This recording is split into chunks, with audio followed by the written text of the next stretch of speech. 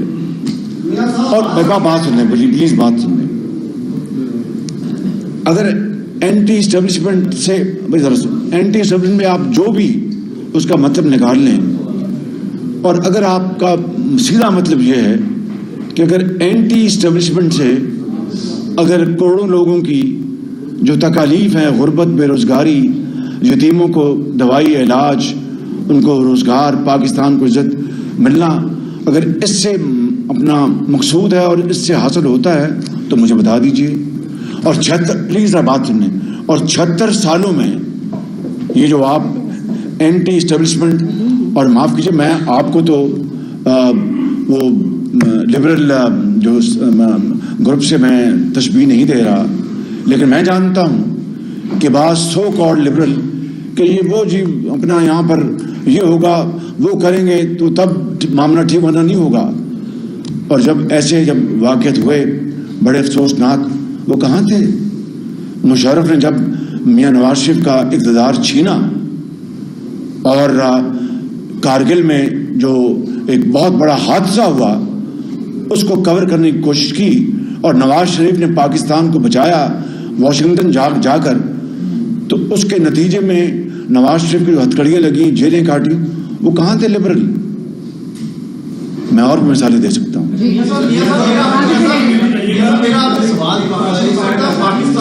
پاکستان کی سیکورٹی کے حوالے سے سوال ہے کہ دہشت گرد حملے پچھلے کچھ ٹائم میں کافی زیادہ بڑھے ہیں, اور جو پچھلے دنوں ایپیکس کمیٹی کی میٹنگ ہوئی, نگران سیٹ اپ کی, اس میں انہوں نے فیصلہ کیا کہ جتنے بھی افغانی غیر قانونی طریقے سے پاکستان آئے تھے ان کو واپس بھیج دیا جائے. 30 اکتوبر کی تاریخ دی گئی ہے. آپ اس کو کس طرح دیکھتے ہیں؟ دوسرے PIA کی نیچکاری کا کام سے شروع ہو گیا, آپ کے دور میں یہ کام شروع ہوا. اگر قومی ادارے ساری نیچکاری کی طرف چلے جائیں گے تو مستقبل میں کیسے چلیں گے؟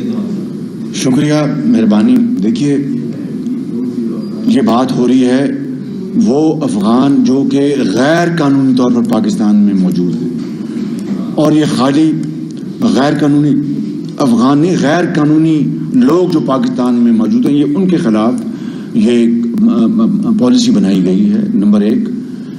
نمبر 2, یہ میں جدا طور پر یہ بات کر رہا ہوں کہ حالیہ دنوں میں اور حالیہ مہینوں میں, بلکہ پچھلے 2 سالوں میں جو دہشت گردی میں اس ملک میں جو ایک دم اس میں جو تیزی آئی ہے, اور وہ بے گناہ سینکڑوں ہزاروں لوگ شہید ہو گئے ہیں دوبارہ, اس کے تہ میں آپ کو جانا چاہیے, ہمیں جانا چاہیے.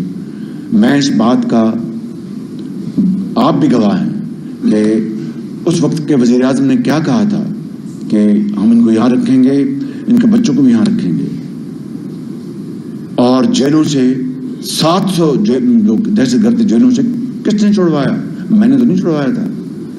اگر آپ کو پاکستان کے کروڑوں بچوں, ماؤں اور بہنوں, اس ملک کا امن کا احساس ہے جو کہ ہے آپ کو, تو پھر ضرب عضب اور رد الفساد میں جو قربانیاں دی گئیں اس کو ہمیں اپنے پیش نظر رکھنا چاہیے. دوسری بات آپ نے کی وہ یہ ہے کہ نشکاری کا, جو PI کی بات میں نہیں کر رہا, اسٹیل مل کی بات میں نہیں کر رہا, میں ان تمام اداروں کی بات کر رہا ہوں جن کو آپ انگریزی میں SOEs کہتے ہیں, اسٹیٹ اونڈ انٹرپرائزز, یعنی سرکاری ادارے جو بنائے گئے پچھلی دہائیوں میں. 700 ارب روپے سالانہ, 700 ارب روپے سالانہ اس میں ڈوب جاتے ہیں سالانہ. بھائی ہاں بالکل, آپ سواری نشان دیکھیں, میں آپ کو فیکٹس بتا رہا ہوں. 700 ارب روپے. اب بتائیے یہ کس کا پیسہ ہے؟ اس غریب قوم کا, ٹیکس گزار کا, ایک سیلوٹ کلاس کا, وہ لوگ جو ایمانداری سے ٹیکس دیتے ہیں, یا قرضوں کا ہے. تو کیا یہ پیسہ 700 ارب روپے اگر آپ سالانہ ڈبو رہے ہیں ان اداروں میں, تو پھر یہ ملک کس طرح بحال ہوگا؟ اسی سے جڑا ہوا ایک اور پوائنٹ میں بتا دیتا ہوں. آج میرا مقصد نہیں تھا لیکن چونکہ آپ نے بات کر دی, یہ ایڈیشنل ٹیکس لگانے کی میں ابھی بات نہیں کر رہا. اس وقت جو ٹیکسز لگے ہیں, چاہے وہ امپورٹ ڈیوٹیز ہیں یا کسٹمز ڈیوٹیز ہیں, کسٹمز کی مد میں سینکڑوں ارب روپے جو ہیں وہ بالکل سائفن آف ہو رہے ہیں, برباد ہو رہے ہیں, ڈوب رہے ہیں بالکل. کیا یہ اسٹیٹ کا اگر غریب آدمی کو, یتیم کو, بیوہ کو اس کو علاج مہیا کرنا ہے, روزگار دینا ہے, تعلیم دینی ہے, یہاں پر سڑکات بنانے, زراعت کو, صنعت کو, اگر ملک کو آگے لے کے جانا ہے تو اگر وسائل آپ پیدا نہیں کریں گے اور اس طرح وسائل جو مانگے تانگے کے ہیں ان کو ہم ڈبو دیں گے تو پھر خدا حافظ ہے ہمارا. فیصل بات کریں فیصل. یہ سب یہ بتا دیجیے گا کہ ایک تو آگے جو ہے وہ آپ یہ کہہ رہے ہیں کہ ہمیں حکومت ملتی ہے تو ہم معیشت کو ٹھیک کریں گے, definitely it is the ultimate target. لیکن اس کے علاوہ یہ بتا دیجیے گا 3 دفعہ نون لیگ ڈسی گئی ہے, نواز شریف صاحب کو ڈسا گیا جس کا آپ ذکر بھی کرتے رہے اپنے جلسوں کے اندر. تو اسٹیبلشمنٹ بھی اس بات کو کہہ چکی ہے کہ جو ریٹائرڈ جنرلز ہیں انہیں عام لوگوں کی طرح ٹریٹ کیا جائے. تو آپ کو نہیں لگتا کہ ان ریٹائرڈ جنرلز کا جنہوں نے میاں صاحب کے ساتھ یہ کیا انہیں عبرت کا نشان بنایا جائے تاکہ پریسیڈنٹ سیٹ ہو؟ اس چیز کو بتا دیجیے گا کہ کیا آگے آپ ایسا دیکھیے, آپ نے وہ راستہ تلاش کرنا ہے اور وہ آپ نے سفر اختیار کرنا ہے جہاں پر اس ملک کی جو تقدیر ہے وہ بدل جائے, پاکستان کا بیکاری پن ختم ہو جائے. ایزیئر سیٹ دین ڈن, راتوں رات نہیں ہوگا, شبانہ روز محنت کرنی ہوگی. ایک الگ موضوع ہے, بات کروں گا. یہاں پر لاکھوں کروڑوں لوگ ہیں جن کو روزگار چاہیے, علاج چاہیے, جابز چاہیے. نواز شریف انشاءاللہ اسی راستے کو اختیار کریں.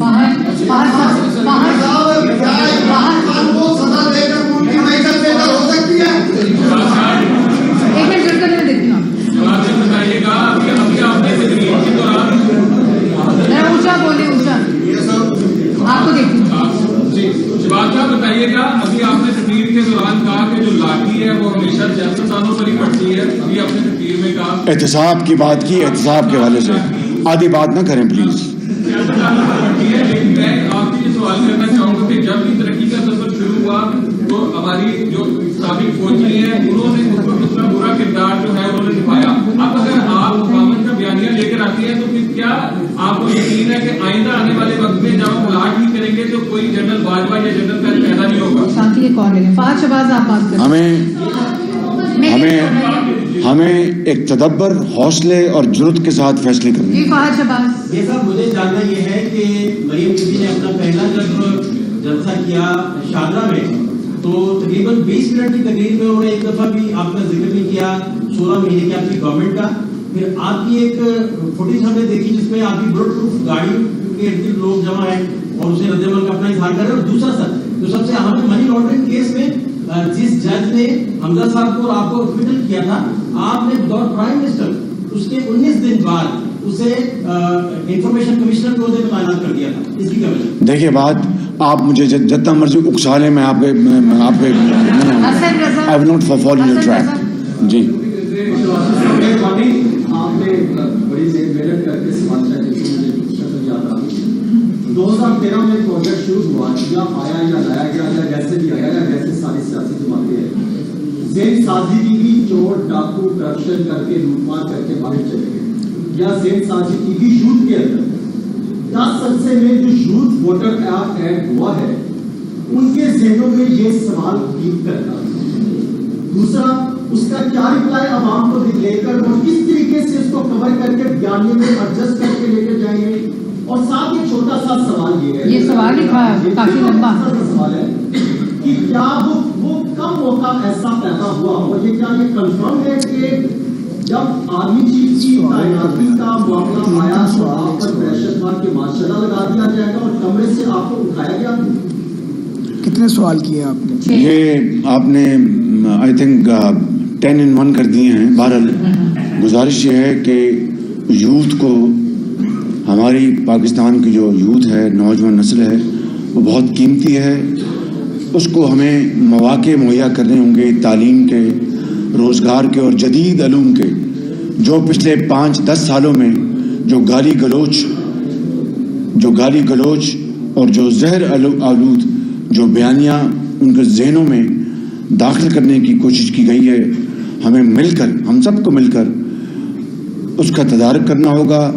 اور انشاءاللہ اس نوجوان نسل کو اگر صحیح مواقع مہیا کیے گئے تعلیم کے, جدید علوم کے, روزگار کے, تو پاکستان کا مستقبل بہت تابناک ہے انشاءاللہ. ایک منٹ بھائی, ایسے پھر ختم ہو جائے گا. میں آپ کو ایسے نہیں کر سکتے بھائی. جی میں سوال دے رہی ہوں آپ کو, میں دیتی ہوں آپ کو. میاں صاحب, آپ نے اپنی پریس کانفرنس میں بار بار یہ کہا کہ میاں نواز شریف 29 اکتوبر کو تشریف لا رہے ہیں انشاءاللہ. جتنا یقین آپ کو میاں صاحب کے 29 کو آنے کا ہے, کیا اتنا ہی یقین آپ کو یہ بھی ہے کہ الیکشن ہو جائیں گے؟ کیونکہ ابھی تک الیکشن کمیشن نے کسی قسم کی کوئی ڈیٹ کا اناؤنسمنٹ نہیں کیا. میں کوئی ولی تو نہیں ہوں کہ میں یہاں پر ولایت کی باتیں کروں. الیکشن کمیشن کا فرض ہے کہ وہ الیکشن کروائے, اور انشاءاللہ الیکشن اپنے وقت پر ہونے کی ہمیں پوری امید ہے انشاءاللہ.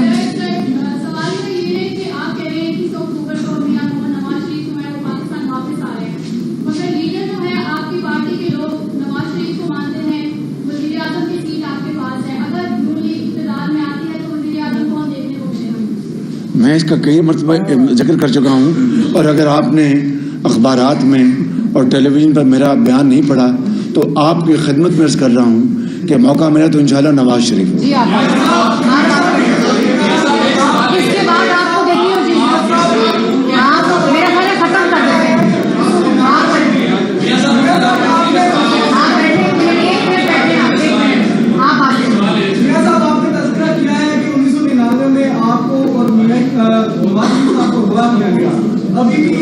میں نے اغوا کرنے کی بات نہیں کی. Please don't put words in my mouth.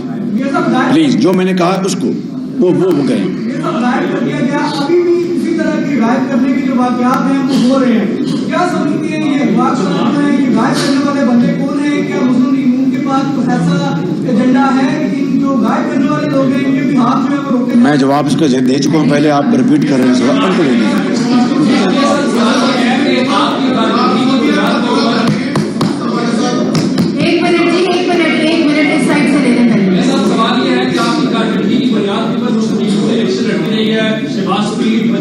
بہت ساری باتیں ہیں. آپ کی کارکردگی کو دیکھ کے آپ کی پارٹی کو نہیں کر رہی. مریم صاحب نے آپ کا نام اس طرح ذکر کیا. آپ کے اتحادی آپ کی کارکردگی کو کون نہیں. ایسے اچھی بات نہیں ہے, پہلی بار آپ تو نہیں ہم کر رہے ہیں. جی سر, میرا سوال یہ ہے کہ آپ مسلم لیگ نون کے پوسٹر بوائے کے طور پر رہے. آپ کی کارکردگی کو شہباز اسپیڈ, پنجاب اسپیڈ لوگوں کے سامنے لوگوں کو رکھا گیا. یہ ہماری کارکردگی ہے. آپ 16 مہینے ملک کے وزیر اعظم رہے. آپ کی کارکردگی کو دیکھ کر پارٹی آپ کو اون نہیں کرتی. لگتا ہے جس طرح باقی کو کوئی اور وائرس کرتا ہے, آپ کی پارٹی نے. بہت شکریہ. بس سن رہے ہیں, بس جواب یہ ہے. شکریہ. یہ پنجاب اسپیڈ, شہباز اسپیڈ دراصل نواز اسپیڈ ہے. بہت شکریہ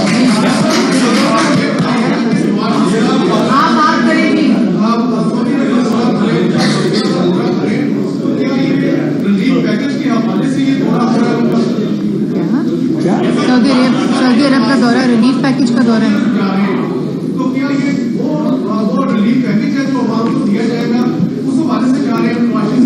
آپ اس طرح کی باتیں مناسب نہیں ہیں. سعودی عرب اگر وہ جا رہے ہیں تو ان کا ایک پروگرام ہے, مجھے اس کی تفصیل کا علم نہیں, لیکن میرا گمان ہے کہ وہ انہوں نے اللہ تعالیٰ کے گھر میں حاضری دینی ہوگی, مدینہ شریف تشریف لے جائیں گے, دعا کریں گے پاکستان آنے سے پہلے پاکستان کی ترقی اور خوشحالی کے لیے. تو میں سمجھتا ہوں کہ آپ میاں صاحب کی سوچ سے اچھی طرح آگاہ ہیں کہ وہ قرض لینے میں وہ بلیو نہیں کرتے. وہ جو سرمایہ کاری ہے اس میں بلیو کرتے ہیں.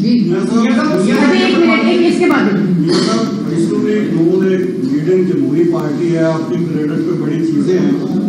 جس طرح یہ ساری گفتگو میں کی سامنے آ رہی ہے, کنکلوڈنگ پوائنٹ یہ بن رہا ہے کہ حکومتوں کو, سول حکومتوں کو نہیں چلنے دیا جاتا. تو کیا آپ اس حوالے سے کوئی اوور آل کوئی سیاستدانوں کو اعتماد میں لینے کی کوشش کر رہے ہیں؟ یہاں تو صورت حال یہ ہے کہ جو بندہ بات بھی کرتا ہے ان لوگوں کو جو آئی سی پی کرتے ہیں ان کے خلاف, تو سب سے پہلے سیاستدان کی بات ہوتے ہیں. نواز شریف 5 لوگوں کے نام لیتے ہیں, آپ بھاگے جاتے ہیں, ان کو خاموش کرواتے ہیں لندن میں. اب کیا وہ واپس آ کر یہاں پہ نام لیں گے ان کے احتساب کا؟